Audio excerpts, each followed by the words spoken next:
بسم اللہ الرحمن الرحیم۔ 19ویں پارے میں تقریباً 19 اہم مضامین بیان ہوئے ہیں۔ پہلا مضمون، قیامت کے دن حقیقی بادشاہت صرف اللہ کی ہوگی۔ وہ دن سرکش اور منکر حق کے لیے بڑا سخت ثابت ہوگا۔ ظالم انسان اپنے ہاتھ چبائے گا اور کہے گا کہ کاش میں نے رسول کی اطاعت کی ہوتی، کاش میں نے فلاں گمراہ کو دوست نہ بنایا ہوتا۔ شیطان تو بڑا ہی بے وفا ہے۔ اللہ کا رسول مدعی بن کر اللہ کی عدالت میں یہ کہے گا کہ اے پروردگار، میری قوم نے اس قرآن کو چھوڑ کر نشانہ تضحیک بنایا تھا۔ اس وقت اللہ کے عذاب سے تمہیں بچانے والا کون ہوگا؟ دوسرا مضمون، اے نبی جی، یہ مشرکین آپ کو دیکھ کر آپ کا مذاق اڑا رہے ہیں۔ کہتے ہیں کہ کیا یہ وہ شخص ہے جسے اللہ نے اپنا رسول بنایا ہے؟ اگر ہمیں اپنے خداؤں پر مضبوط عقیدہ نہ ہوتا تو یہ شخص ہمیں بہکا چکا ہوتا۔ اچھا، وہ وقت دور نہیں جب یہ حقیقت بھی واضح ہو جائے گی کہ کون گمراہ تھا اور کون حق پر تھا۔ کیا آپ نے کبھی اس شخص کے حال پر غور کیا جس نے اپنی خواہش نفس کو اپنا خدا بنا لیا ہو؟ کیا آپ ایسے شخص کو راہ راست پر لانے کا ذمہ لے سکتے ہیں؟ یہ تو جانوروں کی طرح ہیں، بلکہ ان سے بھی بدتر ہے۔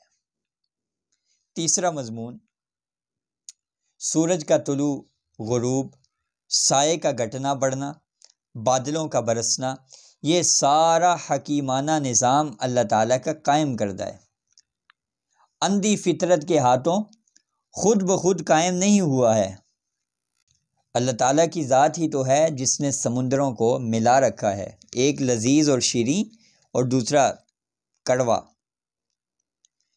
دونوں کے درمیان ایک پردہ حائل ہے جو انہیں ملنے سے روکے ہوئے ہیں۔ چوتھا مضمون، رحمان کے حقیقی بندے تو وہ ہیں جو زمین پر تکبر سے نہیں بلکہ نرم چال چلتے ہیں۔ جاہل سے واسطہ پڑ جائے تو سلام کر کے گزر جاتے ہیں، الجھتے نہیں ہیں، بحث نہیں کرتے، جن کی راتیں اللہ کے حضور سجدہ اور قیام میں گزرتی ہیں، جہنم کے عذاب سے نجات کی دعا کرتے ہیں، فضول خرچی سے بچتے ہیں، بخل نہیں کرتے، شرک نہیں کرتے، قتل ناحق سے بچتے ہیں، زنا جیسے گناہ عظیم سے دور رہتے ہیں، جھوٹی گواہی نہیں دیتے، اور جب ان کے سامنے آیات پڑھی جائیں تو اندھے بہرے بن کر نہیں رہ جاتے، یعنی اس کا گہرا اثر قبول کرتے ہیں اور دعا کرتے ہیں کہ اے پروردگار، ہماری بیویوں اور بچوں کو ہماری آنکھوں کی ٹھنڈک بنا دے، ہمیں نیک اور لوگوں کا امام بنا دے۔ فرمایا یہ لوگ اپنے صبر کا پھل جنت کی صورت میں پائیں گے۔ آگے سورۃ الشعراء کا آغاز ہو رہا ہے۔ سورۃ الشعراء میں قرآن کریم اور رسالت کی حقانیت اور صداقت کو بیان فرمایا گیا اور منکرین کو ملامت اور ڈانٹا گیا، اور عبرت کے لیے بعض دلائل توحید کو بیان فرمایا گیا، اور رسولوں کی تکذیب کرنے والوں کے بعض قصے بھی اس صورت میں مذکور ہیں۔ پارے کے اعتبار سے پانچواں مضمون، اے محمد صلی اللہ علیہ وسلم، اگر یہ کفار ایمان نہیں لاتے تو کیا آپ اس غم میں اپنی جان ہی سے ہاتھ دھو بیٹھیں گے؟ یعنی آپ اتنی فکر لاحق ہو گئی ہے آپ کو اور اتنے زیادہ پریشان ہو رہے ہیں کہ آپ اپنی جان ہی گنوا بیٹھیں گے۔ یوں پریشان ہو کر آپ کیوں پریشان ہوتے ہیں؟ اگر ہم چاہتے تو ایسی نشانیاں بھی اتارتے کہ سرکشوں کی گردنیں جھک جاتی، لیکن یہ اللہ کو مطلوب نہیں۔ اللہ کو تو ایمان بالغیب مطلوب ہے۔ چھٹا مضمون، جب حضرت موسیٰ علیہ السلام کو اللہ نے کہا کہ فرعون اور اس کی قوم کو اللہ کے عذاب سے خبردار کریں تو حضرت موسیٰ علیہ السلام نے کہا کہ میرا سینہ گھٹتا ہے، میری زبان نہیں چلتی، تو اللہ نے فرمایا کہ تم ہارون کو لے کر جاؤ اور کسی قسم کا خوف نہ کرو، اور فرعون کو کہو کہ بنی اسرائیل کو اپنی غلامی سے نکال کر ہمارے ساتھ بھیج دے۔ جب دعوت دی گئی تو فرعون نے جواب دیا کہ کیا تمہیں ہم نے بچپنے میں نہیں پالا تھا؟ تم تو بڑے احسان فراموش ہو۔ اگر تم نے میرے سوا کسی کو خدا بنایا تو فرعون کہنے لگا تمہیں قید خانے میں ڈال دوں گا۔ 7واں مضمون، فرعون نے درباریوں سے کہا کہ یہ تو ماہر جادوگر معلوم ہوتا ہے۔ جب مقابلہ کے لیے جادوگر بلائے گئے تو انہوں نے فرعون سے کہا کہ ہمیں کیا انعام ملے گا اگر ہم غالب آ گئے؟ تو فرعون نے کہا کہ تم میرے مقربین میں شامل ہو جاؤ گے۔ لیکن جب جادوگر شکست کھا گئے اور حضرت موسیٰ علیہ السلام پر ایمان لے آئے تو فرعون نے ان جادوگروں کو سزا کی دھمکی دی۔ 8واں مضمون، موسیٰ علیہ السلام کو ہم نے وحی بھیجی کہ راتوں رات میرے بندوں کو لے کر نکل جاؤ۔ فرعون اس کا پیچھا کرتا ہوا حضرت موسیٰ اور آپ کے لشکر کا پیچھا کرتا ہوا اپنے لاؤ لشکر کے ساتھ دریا میں غرق ہو گیا۔ اور فرمایا غور کیجئے خدائی طاقت سے لڑنے والوں کا کیسا عبرتناک انجام ہوتا ہے۔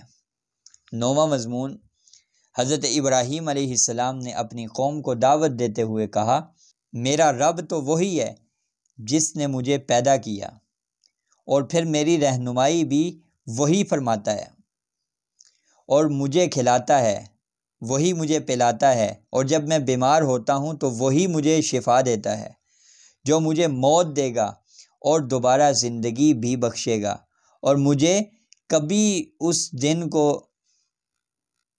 رسوا نہیں کرے گا جب تمام لوگوں کو دوبارہ زندہ کیا جائے گا۔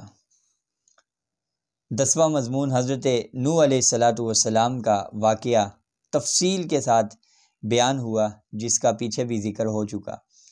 11واں مضمون، حضرت ہود علیہ السلام نے جب اپنی قوم کو دعوت دی اور فرمایا کہ میں تم سے اجرت نہیں، معاوضہ نہیں مانگتا، مطالبہ نہیں کرتا کسی چیز کا، تم تو ایسی مستحکم اور بلند و بالا عمارتیں تعمیر کرتے ہو کہ گویا تمہیں ہمیشہ اس میں رہنا ہے، اور طاقت کے نشے میں دوسروں پر ظلم ڈھاتے ہو۔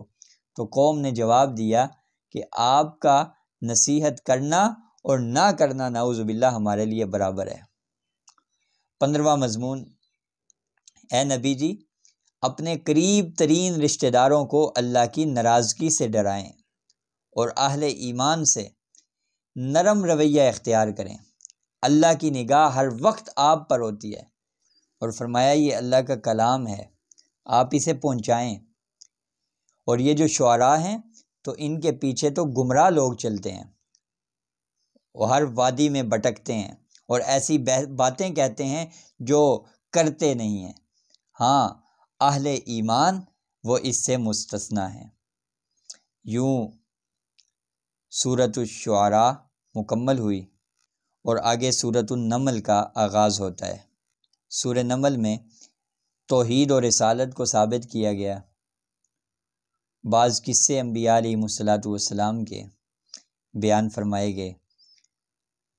پارے کے اعتبار سے 17واں مضمون، حضرت داؤد علیہ السلام کے جانشین حضرت سلیمان علیہ السلام کو اللہ تعالیٰ نے بنایا۔ حضرت سلیمان علیہ السلام نے لوگوں کو مخاطب کیا کہ لوگوں، ہمیں پرندوں کی بولیاں سکھائی گئی ہیں اور ہر چیز عنایت کی گئی ہے، یہ سب کا سب اللہ کا فضل ہے۔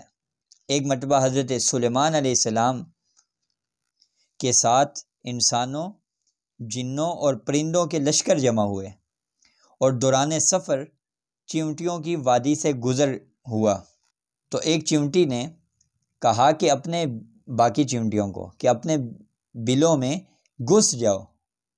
حضرت سلیمان علیہ السلام